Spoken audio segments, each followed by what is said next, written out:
Ya chicos, gestión preventiva de seguimiento, ¿ya? Vamos a terminar de ver la materia que quedó, como las láminas que quedaron puntuales, igual de la semana pasada, pero también vamos a reforzar y ver ciertos contenidos de acá. Ahora, yo soy muy fanático de una norma chilena, la 436, que nosotros sabemos que no es una norma obligatoria, pero sin embargo lo podemos utilizar como una norma de referencia, ¿ya? ¿Basado en qué? En que esta norma también se diseñó y se confeccionó en base a distintos cuerpos legales que nos aplican a nosotros, como por ejemplo el Código del Trabajo, entre otros. Ahora, un elemento que uno tiene que siempre considerar es la selección y manejo del personal. Pero esto uno lo ve desde la perspectiva no de que uno quiera hacerlo por hacerlo en sí, sino que uno también tiene que tener en consideración que van a haber ciertas características y atributos tanto de la persona como del trabajo que van a hacer que nosotros también tengamos que estar constantemente verificando ciertas situaciones. O sea, una situación es el estado de salud del trabajador. Segundo, si la persona realmente tiene el correcto estado o tiene las características necesarias para desempeñarse en un puesto, ¿ya? Ahora, eso también deriva que si un trabajador, producto de alguna evaluación, eh, nos arroja que tiene o está desarrollando una enfermedad profesional, uno también tiene que sacarlo del lugar que está generando esa enfermedad, ¿ya? Y empezar a hacer las respectivas evaluaciones para verificar bien si esa gente está generando más enfermos profesionales, ¿ya? Y también empezar a ver todo un tema en relación con el control de riesgo. O sea, nunca nos olvidemos que cuando nosotros hacemos evaluaciones en el trabajador y algo nos indica que está malo, que está incorrecto, eso empieza también a generar un proceso en paralelo, que es verificar las condiciones del entorno, evaluar el entorno y evaluar al resto de compañeros que también están expuestos a la misma situación. ¿Ya?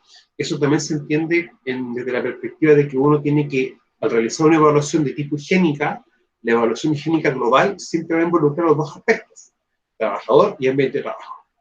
Ahora, lo que corresponde a selección y manejo personal, específicamente respecto a esto, se debe procurar ubicar a los trabajadores en faenas de acuerdo a sus capacidades físicas, psicológicas, experiencias y habilidades.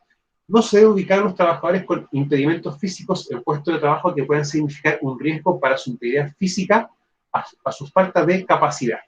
O sea, si tenemos, por ejemplo, una persona con hipoacusia, yo no la puedo colocar, independiente del nivel que éste tenga, no la puedo colocar en el lugar que tenga un nivel alto, ya que si tengo una hipoacusia que se está desarrollando y hay un evento que va a seguir que esta aumente, va a ser un tema. Y aparte, también se pueden generar situaciones de riesgo que produzca un accidente. De ahí que tiene esa doble lógica de un trabajador no colocarlo en un puesto que pueda desarrollar aún más su discapacidad de origen laboral. Ahora, cuando uno empieza a ver desde la perspectiva que dice, se debe procurar ubicar a los trabajadores en faenas de acuerdo a sus capacidades físicas, psicológicas, experiencias y habilidades, esto también viene de la mano de la realización de exámenes de salud, ¿ya? En el fondo, un examen preocupacional, que es antes que un trabajador se esté desempeñando en un trabajo, y un examen ocupacional cuando el trabajador se está desempeñando en el trabajo. Eso tiene las dos lecturas. Ahora, no se debe exponer a los trabajadores de esfuerzos físicos superiores a las capacidades de estos. Se debe disponer de los elementos o de la cantidad de trabajadores necesarias para permitir efectuar las faenas y los movimientos de materiales de forma segura para ellos. Ya. El 6.92 es un elemento chico que tenemos que trabajar en ya prácticamente la introducción a esto en la unidad en 2 en ergonomía y la unidad 4, que es lo que corresponde al manejo mental de carga. No olvidar que hubo una modificación a la ley que regula el máximo de peso humano, bueno, que comúnmente se conoce como la ley del saco, que nos dice que cargas superiores a 25 kilogramos tienen que ser movilizadas con medios mecánicos, pero, pero las cargas que son bajo ese límite pueden ser manipuladas por hombres, hasta 25 kilos, mujeres no deben sobrepasar los 20 y embarazadas y menores de 18 años no pueden levantar cargas, ¿ya? O sea, eso también hay que tomarlo en cuenta, de la capacidad física que va a tener una persona. ¿Ya? Ahora, más adelante nos vamos a dar cuenta que no es lo mismo cuando una persona manipula 5 kilos 2-3 veces en el día, que cuando una persona manipula una carga de 5 kilos más de 100-200 veces en un día. Y van a quizás algunos conceptos como, por ejemplo, el, los ciclos de trabajo o cuántas veces realizo un trabajo y cuánto dura ese ciclo. ¿Ya? Eso es importante tomarlo en cuenta para distintas evaluaciones. No olvidar que también eso hace referencia a cuando uno hace la identificación cualitativa del puesto de trabajo y de algunas características propias del trabajo. El 6.93 dice, no se debe someter a los trabajadores a un número mayor de horas de trabajo que las necesarias, adecuando los horarios para asegurar que estos tengan un descanso adecuado.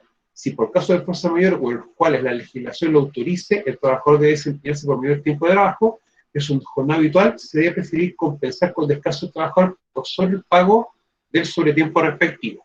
O sea, hay un tema también con cómo uno puede manejar esto. Recuerden que yo puedo trabajar horas extras, sí, lo puedo hacer. Eso se puede hacer. ¿Ya? Y la ley mismo lo estipula, que tiene que ser un acuerdo mutuo entre el trabajador por un tiempo determinado, ¿ya? Y puedo trabajar una cantidad superior a las horas de trabajo semanal. Y estas, si mi memoria no falla, no puede sobrepasar las 2 diarias. Pero, ¿cuál va a ser el inconveniente para nosotros desde el punto de vista de lo que es la gestión preventiva y seguimiento? Y cuando un trabajador va a hacer horas extras, no puede estar expuesto a sustancias tóxicas o agentes tóxicos. Razón motivo, porque va a estar expuesto a la misma concentración que va a estar expuesto habitualmente por 8 horas. La cantidad, pero no va a estar expuesto 8 horas, va a estar expuesto más horas. Entonces, mayor hora de exposición a una cantidad mayor hace que el tiempo de recuperación no sea el mismo. Va a tener que ser mucho mayor. De ahí que el espíritu de esto, que tenga que compensarse con descanso más que con dinero. Ya, eso también hay que tomarlo en cuenta. Esa situación para nosotros es compleja, ¿ya? Porque muchas veces se realizan trabajos sobre tiempo, pero en actividades en las cuales el trabajador va a estar expuesto a alguna condición de riesgo de tipo higiénico, como por ejemplo exposición a humos metálicos, ¿ya? Ahora, si yo tengo trabajadores desde ese punto de vista, por sistema de turnos, ahí yo tengo que hacer el cálculo o el recálculo del límite de exposición. O sea, que trabajar con un factor que el límite al que yo esté expuesto sea mucho menor. Para poder también tomarlo en cuenta. Solo el personal calificado y capacitado debe estar a cargo de la operación de la maquinaria. No se debe permitir que ésta sea operada por el personal que no reúna estas características, siendo obligación del empleador capacitar al trabajador o exigir la presentación de parte de de la certificación correspondiente a de tal calificación. Soldadores, por ejemplo, tienen que tener la certificación para aquello. Todo el personal que tenga que hacer trabajo eléctrico tiene que tener, por ejemplo, una certificación SEC. Y también todo el personal que opera maquinaria pesada también tiene que tener la respectiva certificación. El tema con esto, que yo trabajador, para que pueda tener una certificación, sí o sí, de una forma u otra, debo también tener algún examen de salud. O sea, yo, conductor, yo, operador, para que una empresa me genere, por ejemplo, una faena minera, me genere, por ejemplo, una licencia de conducir para faena, esta debe contemplar algo muy sencillo, que es un psicosensométrico riguroso. ¿Ya? Uno. Dos, que el examen de salud también tenga dentro de sus contenidos algún elemento que evalúe, por ejemplo, mi capacidad de conducir. ¿Ya? Eso también hay que tomarlo de esa perspectiva. Bueno, para los puestos de trabajo que tengan como requisito actitudes especiales de salud por parte de los trabajadores, se debe someter a estos a un examen médico para acreditar tal condición. Y este examen se debe repetir a lo menos una vez al año. O sea, yo quiero, por ejemplo, tengo un trabajador que lo quiero pasar de ayudante de soldador, por ejemplo, a soldador. Estoy cambiando el puesto de trabajo de la persona. De ayudante a operador, hay una diferencia, no solamente contractual, sino que también el tema de la exposición a riesgo. Por lo tanto, bajo ese punto de vista, hay que hacer un examen especial. Ahora, riesgos críticos, que es una asignatura que estamos viendo, nos vamos a dar cuenta de que cuando yo, por ejemplo, estoy expuesto a espacios confinados, la batería de examen debe pedir un examen para espacios confinados, para trabajos, por ejemplo, que impliquen la exposición a cierta sustancia química y trabajos de altura física y altura geográfica. O sea, como son riesgos críticos, dentro de lo que yo solicite como examen también va a tener contemplado aquello. Lo importante también es que se debe repetir a lo menos una vez en el año. ¿Ya? O sea, para exámenes especiales que tengan que tener una característica especial por el tipo de trabajo, a lo menos una vez en el año. Ahora, no se sorprendan, por ejemplo, si les va a tocar visualizar un examen para persona que no está expuesta a un riesgo crítico, como por ejemplo puede ser una secretaria, que quizás no esté expuesto al mismo riesgo de una persona que hace una labor en minería. Su examen o su examen ocupacional por lo general va a durar un poco más de tiempo, va a ser más de un año por lo general, pero es porque la persona no está expuesta al mismo nivel de riesgo que un trabajador que sí realice una tarea o labor de operación. Bueno, no se debe permitir la permanencia del lugar de trabajo de trabajadores en estado de interperancia, estado postetílico, bajo la influencia de droga o en estado psíquico, psicológico que significa un peligro para la integridad del trabajador, de sus compañeros o de los equipos. ¿Ya? Quizás no es un ámbito directo de lo que es la salud ocupacional, bueno, en parte sí se puede derivar, pero hay un tema también desde el punto de vista del Código del Trabajo, que es la obligación del empleador de tener una política de alcohol y drogas. ¿Ya? Y también que el trabajador recibe esta política y también firma el consentimiento de que él va a ser sometido en el momento que el empleador lo estime o lo determine a exámenes aleatorios de droga y alcohol. ¿Ya? Ahora, uno también tiene que ser bien legible con aquello, de que cuando uno va a hacer eso, lo principal es que se genere alguna herramienta para que la selección de los trabajadores sea de forma aleatoria. O sea, si tengo, por ejemplo, 10 trabajadores, uno los puede colocar en un archivo Excel y Excel los puede, por ejemplo, elegir de manera aleatoria, ¿ya? Para que, en el fondo, eliminar cualquier suspicacia, perdón, para que un trabajador piense que puede ser, hay un tema, por ejemplo, de acoso para con él. ¿Ya? Eso también es como tenerlo bien claro, bien segregado. Ahora, a los trabajadores que no cumplan con las normas de seguridad o se les haya sorprendido permanentemente cometiendo acciones subestándar, aun cuando hayan recibido su capacitación y motivación necesarias, se les debe aplicar las sanciones estipuladas en el reglamento interno de la empresa. Ahora, acá, esta norma chilena, lo que nos dice con respecto al tema de salud y a los puestos y todo el asunto con aquello, no se aleja de lo del código que estipula el Código del Trabajo con los cuerpos legales. Por lo tanto, esto es prácticamente obligatorio para nosotros. Eso también hay que tomarlo en consideración. Es un tema importante, chicos. O sea, cuando, por ejemplo, a uno le preguntan, oye, pero ¿bajo qué punto de vista, qué motivo un trabajador tiene que tener exámenes? Esto es una referencia, esto es una norma de referencia, pero cuando uno revisa el tema legal, ya está dentro también de las obligaciones del empleador. ¿Ya? ¿Por qué yo, chiquillos, esto se lo remarco mucho? Pero mucho. Es porque mi experiencia me indica aquello, que es importante siempre tener el medio de prueba, o sea, el medio de prueba para mí es la realización de un examen, o el examen en sí. Pero el empleador a veces le cuesta, ¿cómo decirlo? Le cuesta como saber bien, o tú tienes que tener en medio el elemento que te obligue a. Claro, porque un empleador puede decir, oye, pero para mí esto es un gasto. Sí, pero es que no es un gasto hasta un punto. O sea, la ley nos obliga a tener que verificar el estado de salud y generar distintas herramientas para aquello. Eso es importante tomarlo en cuenta, chicos. Hasta este punto, ¿alguna duda o consulta de lo que hemos estado hablando y viendo? ¿O de lo que he estado hablando yo? No, profesor. ¿No? No, profesor, ninguna consulta, queda todo claro. Ya. Ahora, Todo claro, profe. muchas gracias. Entonces, chicos, nunca olvidar que bajo este punto de vista, bajo este artículo, el 184, ya, el empleador va a definir o va a tener las obligaciones de ¿qué? De tomar las medidas necesarias para proteger eficazmente la vida y salud de los trabajadores. Bajo esta instancia es la generación de los distintos exámenes médicos, ¿ya? Recuerden de que el preocupacional es antes de que una persona entre a un trabajo. El ocupacional es cuando la persona está trabajando.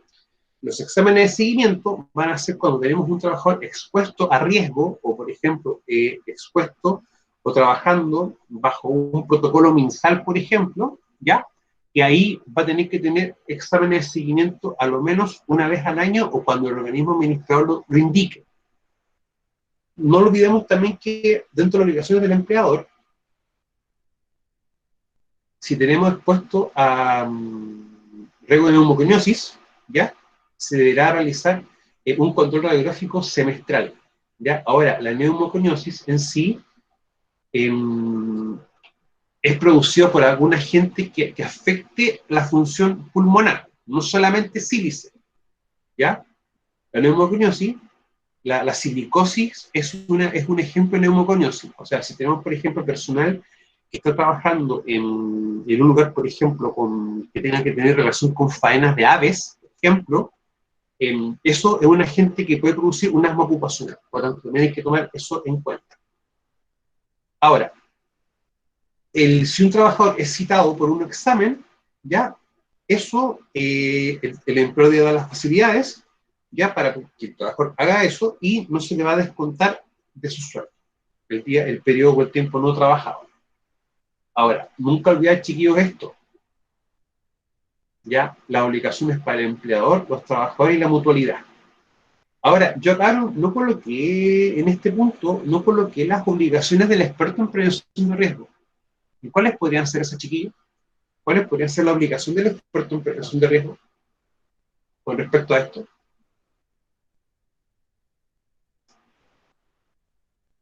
¿A alguien se le ocurre alguna?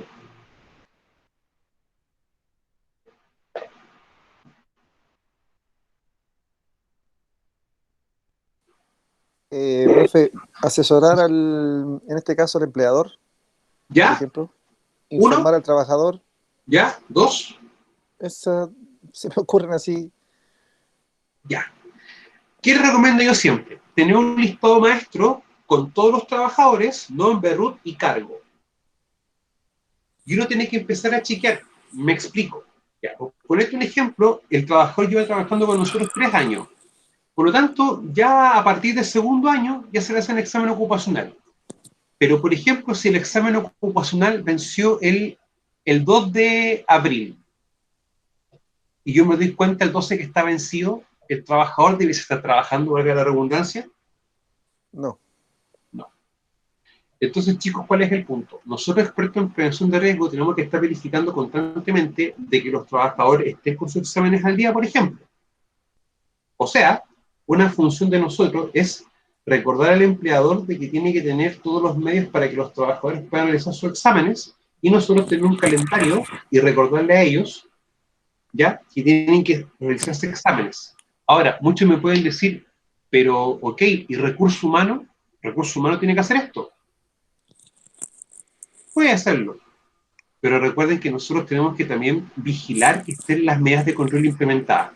Por lo tanto, nosotros también debemos procurar de que estén realizándose los distintos exámenes de salud. Ya. Ahora, la otra obligación que tenemos nosotros también como expertos en prevención es el trabajo que va a hacer la mutualidad con nosotros. O sea, muchos me pueden decir, no, pues que tú tenés que implementar Prexo, protocolo para ruido, protocolo para sílice. Ok, yo lo debo implementar. Sin embargo, la mutualidad va a tener que tener un trabajo conmigo, que en primera instancia va a ayudarnos a hacer la etapa cualitativa, segundo, hacer las mediciones, y producto de las mediciones, tiene que también arrojarnos el ingreso a un programa de vigilancia, que en el fondo los trabajadores se realizan los exámenes, y entregarnos a nosotros el resultado de los informes de la medición y proponer medidas de control.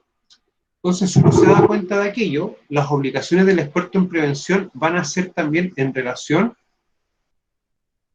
de lo que, del parámetro que uno esté trabajando. O sea, primero que todo, hablar con el empleador, la obligación de los exámenes, ¿ya? Incorporar a la empresa algún protocolo o algún programa de vigilancia epidemiológica en conjunto con la mutualidad, verificar que los trabajadores estén realizando sus distintos exámenes de salud, ¿ya? Y mantener siempre los registros al día y actualizados, ¿ya? O sea, nosotros en el fondo tenemos que informar, tenemos que hacer también el nexo con la mutualidad, pero también vigilar que esto esté trabajando, esté funcionando. Eso es importante. O sea, independiente de que uno pueda pensar que esto también puede recaer en recursos humanos, pero nunca olvidarnos de aquello, para también poder trabajar. Bueno, el organismo administrador, ya no olvidar que tiene el requerimiento si se requiere por parte de los empleadores o de los trabajadores o producto de una inspección que ellos pueden realizar, porque es uno también de la obligación de la mutualidad. ¿Ya? El tema de verificar o estudiar si existe alguna enfermedad profesional. ¿Ya? O sea, si existe enfermedad o algún agente, es importante que la mutualidad haga también los distintos trabajos para con la empresa. Eso también hay que tomarlo en cuenta. Siempre y cuando el agente o factor de riesgo esté o haya estado. ¿Ya? Ese haya estado también es importante para poder verificar en alguna instancia si tenemos algún trabajador que haya generado una silicosis, ¿ya? O una sordera. ¿Ya? Y acá vamos a tener un poquito. Es importante, chicos, que siempre, si nosotros estamos trabajando en construcción, o estamos trabajando en algún rubro en el cual nosotros ya sabemos que los trabajadores han estado expuestos con anterioridad a este tipo de riesgo, no podemos permitir que un trabajador esté realizando su trabajo sin algún examen previo. ¿Por qué razón, motivo? Independiente de que el empleador tiene que verificar que el trabajador tenga el estado de salud adecuado, nosotros también tenemos que verificar si el trabajador ya viene con alguna enfermedad profesional y también tener un medio de prueba para demostrar cuál es el daño que posiblemente se pueda realizar en la empresa nuestra. Y eso hay que tomarlo con una altura de mira bien importante, porque yo, por ejemplo, ¿qué pasa si yo, trabajador, o yo, experto en prevención, me doy cuenta, detecto que un trabajador lleva mucho tiempo sin hacerse un examen? Y después resulta que el trabajador desarrolla alguna patología, una enfermedad profesional. El tema es que si yo no verifique el estado de salud, yo voy a tener que, también voy a desarrollar una problemática. Me voy a estar permitiendo que un trabajador no esté sin su examen, no tenga un control realmente de cuánto ha desarrollado esa enfermedad profesional en mi empresa. Eso, chicos, es un tema no menor. La lección de esto es que también una de mis obligaciones como experto en prevención es que todo trabajador nuevo que ingrese a una faena debe haber realizado en su momento un respectivo examen de salud. ¿Ya? Eso nunca hay que tomarlo como que no se debe hacer como ejercicio. Bueno, la mutualidad también tiene obligación, ¿ya?, de incorporar a los distintos trabajadores de una empresa a la que está adherida a ellas a los distintos programas de vigilancia epidemiológica. O sea, si por ejemplo tenemos personal expuesto, personal en trabajos agrícolas, ¿ya?, y que sean aplicadores de productos fitosanitarios, como algún plaguicida, etcétera, ellos sí o sí van a tener que ser incorporados a un plan de vigilancia para ver si hay una acumulación o hay algún tema relacionado con algún producto lo que ellos están aplicando. Cuando empezamos a trabajar con moniados, con toxicología, vamos a darnos cuenta de que las distintas sustancias que ingresan al cuerpo van a hacerlo por distintas vías de ingreso, pero también van a haber distintos efectos. Y ahí vamos a conocer el concepto de órgano blanco, ¿ya?, o que quizás va a afectar a un órgano del cuerpo, pero se va a acumular en alguna sección del cuerpo. Los fitosanitarios tienden siempre a acumularse en las grasas, en los líquidos del cuerpo. Bueno, la obligación del empleador, ¿ya?, siempre asistir, ¿ya?, a los distintos exámenes que se vayan se le esté solicitando, ¿ya? Ellos tienen la obligación de asistir. O sea, por ejemplo, los trabajadores quieren requerir a los organismos administradores la realización de exámenes que correspondan para estudiar la eventual existencia de una enfermedad profesional, solo cuando existen o hayan existido en el lugar de trabajo agentes o factores de riesgo que pueden asociarse a una enfermedad profesional. O sea, si yo nunca he tenido una exposición a ruido en mi trabajo, en mi puesto de trabajo, como en lugar de trabajo, yo no puedo solicitar que se me haga una audiometría, por ejemplo. No puedo pedir eso, porque no está dentro de. Ahora, si yo detecto o pesquiso que en mi trabajo tengo la generación de ruido, yo ya puedo contactarme con la mutualidad para que ellos lo empiecen a incorporar a un programa de vigilancia epidemiológica. Ya, eso también tenemos que tenerlo bien claro. Ahora, muchas veces, quizás nosotros estemos trabajando con un protocolo, por ejemplo, con Planesi para exposición a sílice, pero sin embargo, todavía no va la mutualidad a hacer las mediciones. de cuánto sílice hay libre en el ambiente para poder respirar. En ese aspecto, aunque no estén las mediciones y no tenga claridad de cuánto es lo que están expuestos mis trabajadores de sílice, y si alguno de ellos está desarrollando alguna silicosis, ya, la misma ley me permite que yo los incorpore de manera inmediata al programa de vigilancia y la realización de exámenes médicos, que es un tema importante. Quizás no netamente por un tema de lo que estamos viendo ahora, sino que básicamente porque al estar expuesto a algún agente neumogenógeno, como la sílice, tienen que someterse a exámenes anuales, ¿ya? Y bajo ese punto de vista, ok, se puede hacer así, aunque parece que son exámenes de radiografía semestral, ¿ya? Eso vamos a ver un poquito más adelante.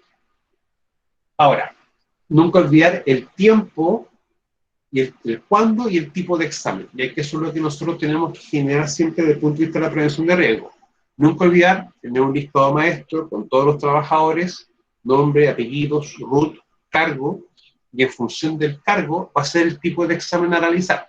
O sea, si tengo trabajadores que no conducen, no le voy a hacer un psicosensométrico riguroso, porque no está dentro de sus riesgos. Sin embargo, si tengo un trabajador que conduce un vehículo liviano pesado o opera maquinaria pesada, también debo hacer un psicosensométrico riguroso. Ahora, ¿qué pasa en el caso, por ejemplo, de una persona que opere o manipule un equipo de perforación? ¿Se le deberá hacer un psicosensométrico? Chicos, ¿qué creen ustedes?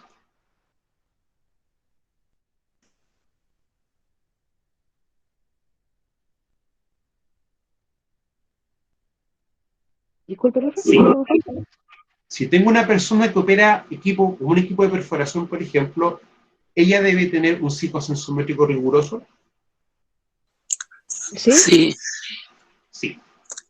¿Ya? Y uno dice, entonces, ¿cómo lo pido? Cuando uno solicita psicosensométrico riguroso, te van a preguntar, ¿opera equipo o maquinaria pesada? Sí. ¿Conduce vehículo liviano o vehículo pesado? Sí. Y después aparece una opción que te puede decir, ¿la persona opera maquinaria? O sea, o tiene un equipo de operación como una perforadora? Sí. Y bajo ese punto de vista hay que considerar el psicosensométrico, aunque quizá ya no esté conduciendo, no esté operando un equipo pesado, pero sí va a estar de una manera u otra operando un equipo que tiene una parte móvil, de que uno lo considera desde esa perspectiva. Ahora, siempre la realización de examen en 3 instancias, el antes, el durante y el después. El antes va a ser siempre el examen preocupacional. Por lo general, este examen se realiza cuando un trabajador no tiene un vínculo contractual con la empresa. Casi siempre cuando uno está, por ejemplo, postulando un trabajo. Entonces, bajo ese punto de vista, ese examen no va a costo del empleador, el que está haciendo que la persona se realice el examen, por si acaso. Por tomarlo en cuenta. El durante es el examen ocupacional, ¿ya? Y el después es cuando el trabajador ya está siendo desvinculado de la empresa y se le hace un examen para verificar su estado de salud. O en el fondo, ver si la persona durante el trabajo que ella realizó en la empresa generó o desarrolló alguna enfermedad profesional. Eso también tomarlo desde esa perspectiva.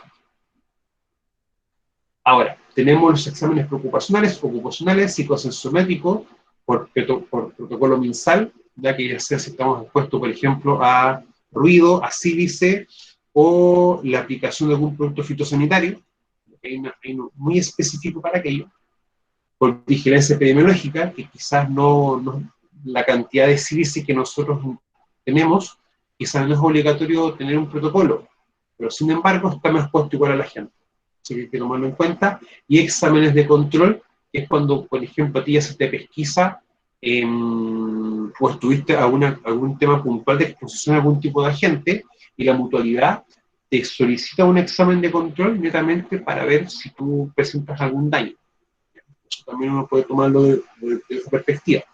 Ahora, si ustedes recuerdan, quizá acá no está colocado en sí, pero si nosotros, por ejemplo, nos recordamos de 594, en la parte específica de higiene industrial, cuando se hace o se toma una medición ambiental, ¿ya? y esta es sobrepasando o sobrepasa los niveles, lo que me dice a mí es que yo debo al trabajador realizar un examen de salud, ¿ya? Por lo general, cuando uno sobrepasa algún límite de exposición a algún agente químico, también tenemos que tomar en cuenta eso, que se debe hacer algún tipo de examen netamente para ver si ese nivel alto del ambiente produjo u ocasionó un daño en el trabajador. ¿Ya? Eso también es un criterio de cuándo, o un tipo de examen que también tenga que hacerse, que puede encasillarse en un examen de control. Bueno, el ocupacional permite evaluar al postulante en relación al riesgo que se verá enfrentado en el ejercicio de su cargo, ¿ya? Ahora, eso es un tema, o sea, si yo voy a contratar a alguien, debo verificar realmente si la persona tiene el estado de salud, ¿para qué? Para poder hacer o trabajar en el cargo, porque, o sea, es como un poco ilógico contratar a una persona para un cargo en específico, no hacer el examen y después hacer el examen y darnos cuenta de que no tiene la actitud de salud necesaria para aquello. Eso también es un inconveniente. O sea, toda persona que va a ser contratado va a tener que tener sí o sí un examen previo para realizar la contratación. Ahora, no corresponde que sean financiados por el seguro, ya que la persona está postulando al cargo y no tiene una relación contractual con el empleador. No hay un vínculo. Por lo que el examen constituye una prestación particular. Ahora, el examen ocupacional nunca olvidé que permite conocer patologías, y lo otro es que si yo tengo un trabajador que estoy cambiando de un puesto de trabajo a otro puesto dentro de la misma empresa, pero ya trabajando, debo también hacerle un nuevo examen, en este caso, ¿ya? Algunas empresas o algunas mutualidades, perdón, lo toman como que es ocupacional, y en otros contextos uno también lo toma como que es un examen preocupacional, porque en el fondo voy a ver previamente si la persona tiene la actitud, ¿para qué? Para poder hacer el cambio de puesto de trabajo. ¿Ya? Eso también hay que tomarlo en cuenta. Bueno, los exámenes propiamente ocupacionales, estos son los practicados trabajadores en relación a los riesgos que están expuestos en razón de su quehacer laboral. Y estos deben ser cubiertos por el respectivo organismo administrador, o la respectiva mutualidad. Nunca olvidar eso, chiquillos. O sea, yo no saco nada de cambiar un trabajador de puesto de trabajo si no le he hecho el examen respectivo, y tampoco si no le he hecho el respectivo cambio en su contrato. ¿Ya? Por lo general, casi siempre se hace un anexo de contrato. En el fondo se va a cambiar el cargo del trabajador, ¿ya? Muchas empresas lo hacen así para no alterar la antigüedad de la persona en la empresa. También para poder tomarlo eso en perspectiva.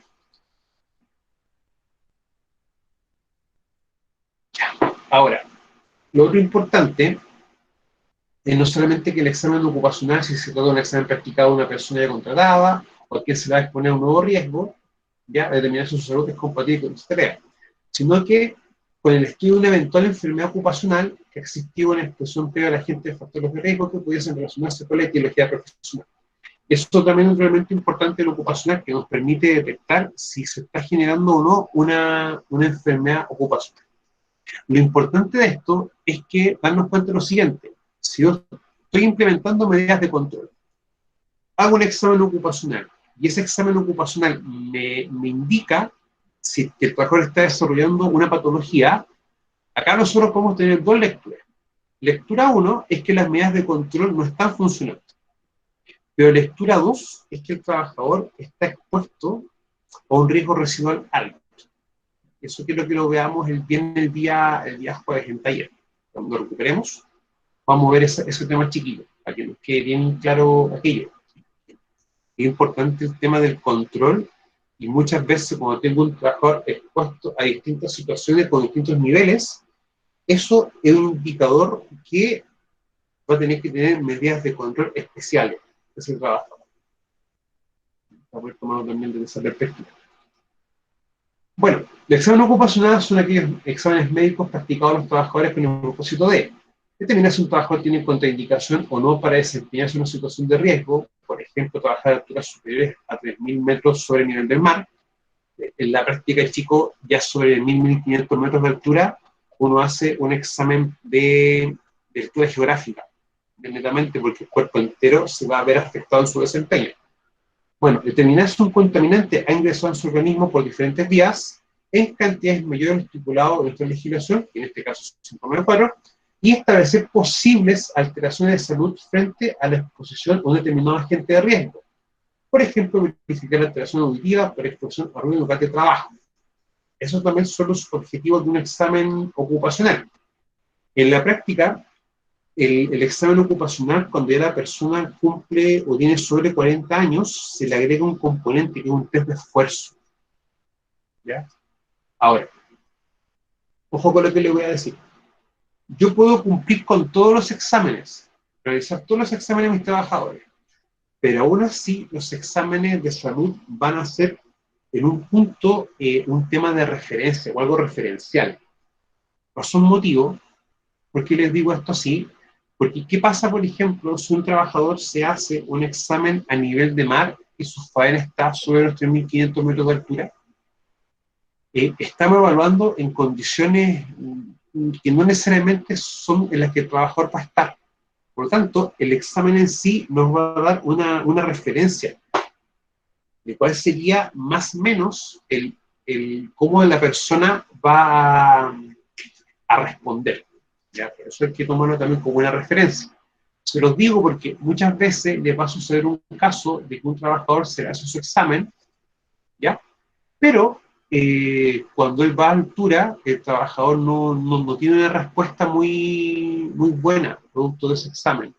Entonces, hay veces que quizás en la realidad no se condice con lo que el trabajador está presentando, ¿ya? O sea, con la reacción que tiene su cuerpo ante ese evento. Rodrigo, dígame.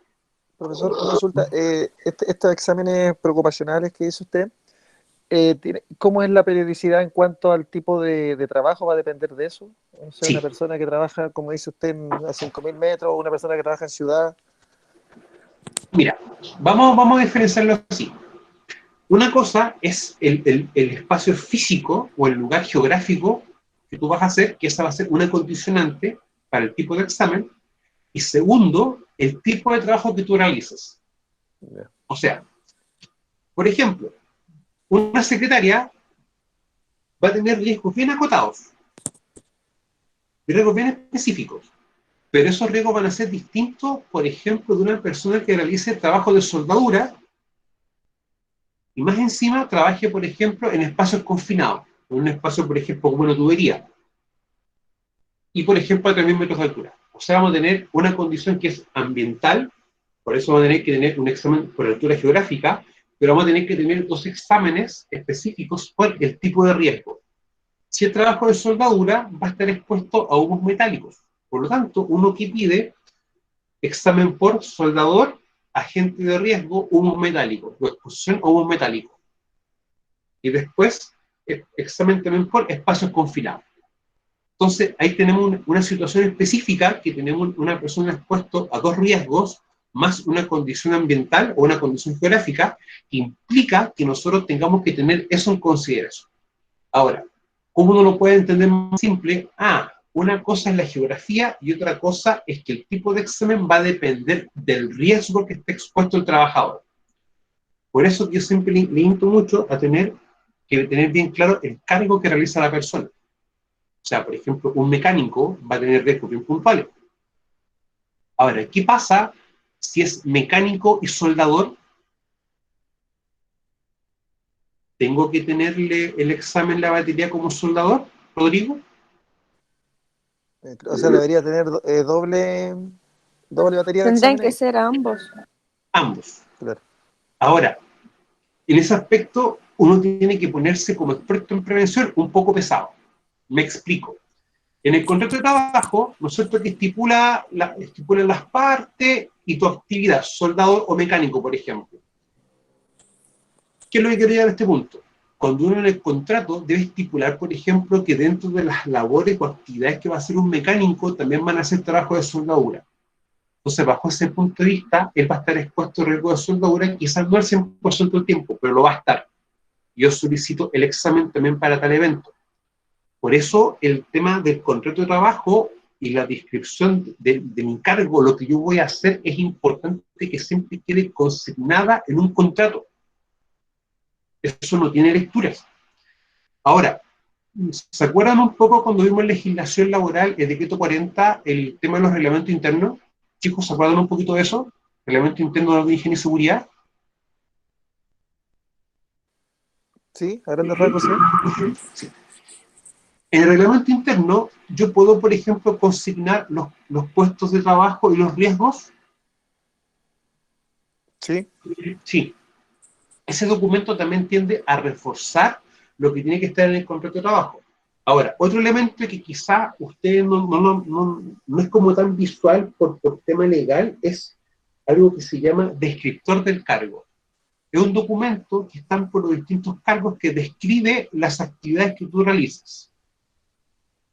Eso, chicos, es importante que también quede inmerso en tu contrato de trabajo, porque si queda en un contrato, esto no está por capricho, esto está por un tema contractual. Por lo tanto, esa es un arma de defensa de un trabajador cuando él le piden hacer un trabajo fuera de lo que está consignado en su contrato, pero también a nosotros nos obliga a considerar los riesgos por ese puesto de trabajo y solicitar el examen. No sé, Rodrigo, si con eso le queda más claro. sí, profe. Sí. Ahí ¿Ya? logro entender ya la transversabilidad del examen y todo eso, por qué es tan importante. Y el tema del contrato de trabajo. ¿Ya? Yo les voy a explicar algo. Me acuerdo que un día me estaban pidiendo que una persona soldara. Oye, ese viejo bueno para soldar, que suelde. Ok, revisemos su contrato de trabajo. Él acá dice que es mecánico y operador de planta. En ningún momento me indica que él es soldador. Y dentro de las actividades que realiza por su contrato de trabajo, no me aparece que él debe soldar. Por lo tanto, él no va a soldar. Porque yo lo estoy exponiendo a un riesgo que él no está definido por su contrato de trabajo, por las actividades que él realiza. Y eso, créanme, que me tocó una complejidad. Hay temas a veces de que un supervisor quizás quiera que un trabajador realice una actividad, pero él no se ha puesto a pensar a veces que van a haber limitaciones por contrato de trabajo, limitaciones legales. O sea, es importante, chicos, que uno como experto en prevención tenga este conocimiento. Yo no voy a exponer a un trabajador a un riesgo que no está definido por su contrato de trabajo. No lo voy a hacer. Porque después, ¿cómo yo justifico que haga eso? Ahora, mire, cuando uno está trabajando con riesgos críticos, eso implica que no solamente el examen para ese riesgo crítico, uno, el procedimiento de trabajo específico para riesgo crítico, el plan de emergencia específico para riesgo crítico, sino que también esté consignado en el contrato de trabajo que la persona realiza esa actividad. ¿Ya? Nunca olvidar aquello, chiquillo. Yo tomo siempre el contrato de trabajo, no lo tomo como una... A ver, yo el contrato de trabajo lo veo desde la perspectiva legal, en el sentido de que el contrato de trabajo manda mi quehacer, manda mis actividades. Punto. Entonces, si tengo, por ejemplo, un trabajador que fallece producto de un accidente, producto, por ejemplo, de un accidente realizando una actividad que no está definida en su contrato de trabajo y fallece el trabajador, acá viene un tema bien complejo y viene dado porque cómo yo explico, o la empresa cómo explica que ese trabajador, no teniendo elementos contemplados en su contrato, no teniendo elementos contemplados como por ejemplo procedimientos o exámenes también de salud, estuvo haciendo ese trabajo y falleció. Eso, chicos, es importante entender. Por eso uno tiene que explicarle a las empresas de que es importante que cuando uno va a tener distintos puestos de trabajo, se defina bien la característica de qué es lo que hace ese puesto de trabajo, porque eso me va a decir primero que todo el tipo de examen y el contenido del contrato de trabajo. Y en la práctica, primero uno parte haciendo el contrato de trabajo, el perfil del descriptor del cargo, ordena los riesgos que está expuesto mediante un reglamento interno, y de ahí uno recién empieza como a ver todo lo demás. O sea, el tipo de examen, la batería, lo que uno va a pedir. ¿Ya? O sea, por eso que uno explica que el contrato de trabajo es lo que articula los distintos elementos. Ahora, otro examen importante son los exámenes, los famosos psicosensométricos. que aquí incluyen, además de los exámenes normales que realizan las municipalidades para que tú puedas obtener tu licencia de conducir, por ejemplo, ¿ya? Sino que una batería de pruebas psicosomáticas que permiten evaluar en forma global aspectos cognitivos. O sea, el psicosomático riguroso, aparte de tener las mismas pruebas que uno hace cuando uno va a sacar la licencia o renovar la licencia, encuestas psicológicas y tiene más exámenes en sí, ¿ya? Pero reforzando mucho el tema cognitivo, el tema de aprendizaje y el tema también de la apreciación del riesgo, ¿ya? O sea, ¿qué tanto tú toleras ciertas situaciones de riesgo? ¿Eso qué implica? Que, por ejemplo, podemos tener una persona que no le gusta aplicar ninguna medida de control, y eso se detecta en el examen, por lo tanto, ¿qué va a decir? Que el psicosensométrico lo reprobó, porque no tiene la actitud psicológica en función, por ejemplo, de percepción del riesgo.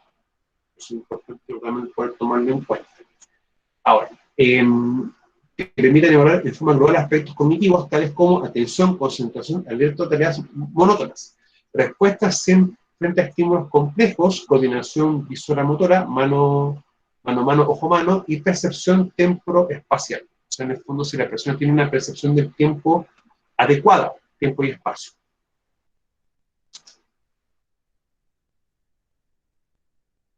Ahora, la solicitud de examen, ¿ya? O sea, nosotros estamos claros de que la mutualidad a la que uno está adherido es la que por lo general va a hacer los exámenes médicos, tanto preocupacional como ocupacional, para nuestros trabajadores y posibles trabajadores. Muchas veces también puede pasar la situación que quizás no necesitamos algún examen muy específico y quizá la mutualidad a la que uno está adherido no tiene horas para poder entregarlo o para poder realizarlo, y uno va a tener que ir a una empresa externa. Esa empresa externa tiene que estar, por lógica, validada para poder realizar exámenes médicos, ¿ya? Ahora, lo importante es que siempre se considere lo otro de la persona, nombre, edad y edad, puesto de trabajo, el que se encuentra en el contrato o al que va a postular, dependiendo si es un examen preocupacional o ocupacional, si conduce u opera equipos, ya que si conduce u opera equipos, va a tener que tener un psicosensométrico riguroso, y riesgo a lo que está expuesto, como por ejemplo, explosión a humos metálicos, espacios confinados, explosión a pelicias, entre otros. O sea, es importante que uno también haga unas matrices con puesto de trabajo y riesgo expuesto. Directamente eso como para poder facilitar la solicitud de exámenes. Ahora, existen distintas materias de exámenes chiquillos, como conducción de vehículo liviano, conducción de maquinaria pesada, operación de equipo fijo o parte móvil. Cuando tengo este caso, igual solicito un psicosensométrico, ¿ya? Netamente para esto.